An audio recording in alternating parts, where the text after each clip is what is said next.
There's no question. It is fascinating. And you talk about a suspect freaking defense, batters up Clemson, because what the heck? It's and I'll tell you the weirdest thing for me with it, and I mean it's more intimate. And it's my team. I get it. I'm such a homer, but it is so weird because you will see moments of brilliance. We're fully transitioning here. We're on to Clemson. You will see crazy moments where you're just like, that's good. Did you just see what Barrett Carter just did? Oh my, Avion Terrell, what? Peter Woods, oh my gosh. And then it's just like, forget how to play football for a second. And guys are running wide open. And, I see guys looking around at each other or not said, or it's such a weird thing right now. And I mentioned this, like 3 games into the season, but to this point, still right now going into week 9, we have not seen Clemson football play true 60 minutes of defense. I mean, we just haven't seen it. They have not been able to put that together. I said I thought Wake Forest was the best overall game, by the Tigers, and yet still they gave up 14 in like 10 seconds. I mean, it was just insane to see, how they were able to do that, what they were able to do. And then in this game, it looks like a dominating fashion against, Virginia. And, I think at one point it was, I'm trying to find the score chart, 38-10. And you're just like, okay, here we go. Clemson's about to start pulling away. Then you look up and it's 25-41. You're just like, what? Where did these points come from? How are they, scoring all these different touchdowns? So it's a really interesting thing. Very similar to Miami. Offense is humming. I mean, the offense is incredible. 500-plus yards.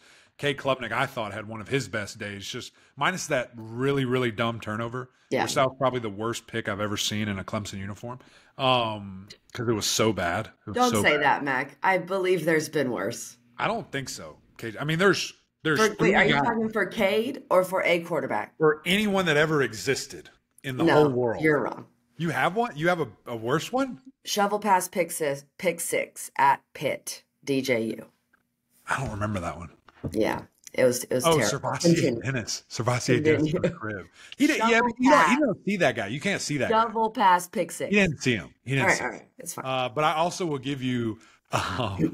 This was the funniest thing. If you guys can go find this and put a link in the video, Taj Boyd is like falling on his face in 2013 and just throws the ball straight up in the air, and a defensive end takes it to the house. You were wrong. That might be the worst. That might be the worst one. But this was like a very, paying attention. I see there's 3 people there. There you go. Here's the ball. Right to it was the weirdest thing ever. It was the weirdest thing. So you're right. It's not the worst, but it's top 3. Outside of that, I thought he was great and pushing the ball around. Had a lot of strength on the ball. I mean, there was some passes. I was like, whoa, that's a big boy throw. Some great play calling. I think Garrett Riley is in his bag right now. That dude, it looks awesome. And just who he's getting involved, how he's getting them involved. I mean, taking Antonio Williams and letting him throw it back-to-back games, putting him on a jet sweep and he's running it, throwing a 4th and 1. This is psychotic. 4th and 1 and to the field or to the boundary, you have 2 tight ends running go routes on 4th and 1 and they're wide open and score is insane. It's insane. And I love it. It was such a great play call. They're firing on all cylinders. And that's without arguably their most explosive wide receiver in Bryant Wesco and a freshman All-American last year in Tyler Brown. And when those guys get back, who knows? I mean, people are just emerging at a very high level. Thought the offensive line played great. It's fun to see what Clemson has going on right now. This feels like why Dabo hired Garrett Riley and what he hired him to do. That's what we're seeing right now out of this offense. I thought it was explosive yet again. I thought it was creative. Yeah. And those were the 2 words. Those were the 2 things that we've been begging to see from Clemson for a couple years.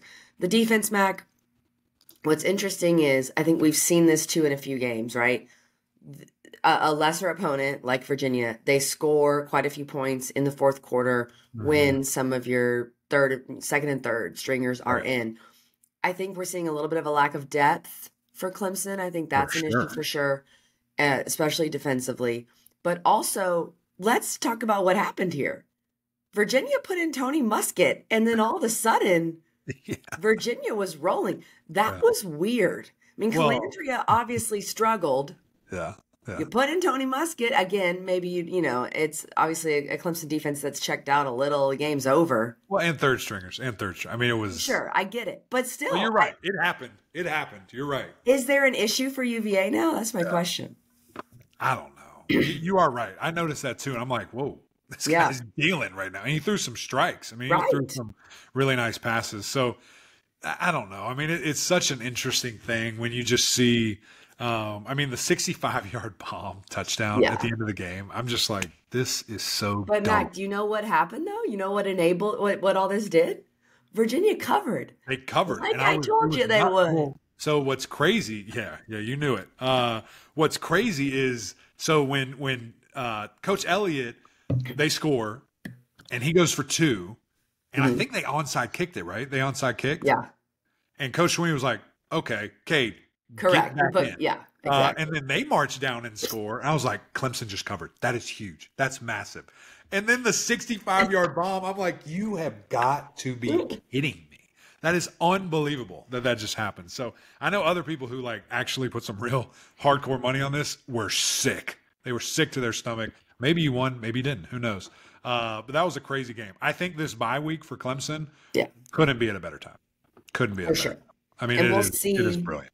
We'll see if Clemson can get those wide receivers who we've mentioned back for the Hearing Louisville game. November is like the time. So that's like that is the next game they play. I think it's right around that, November 2nd or something of that nature. And it's Louisville. And Louisville does have to go to BC this Friday. And then they have Clemson. Clemson has a bye, gets to hang out, work on themselves. I think that obviously bodes well for the Tigers.